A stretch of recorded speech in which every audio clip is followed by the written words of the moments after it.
slime with the slime kit. I think, and it's called the rainbow glitter slime. And we're just pouring the glue in right now.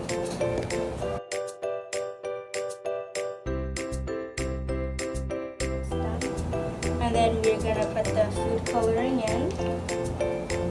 So you have red and blue make purple. I'm gonna use a regular clear slime.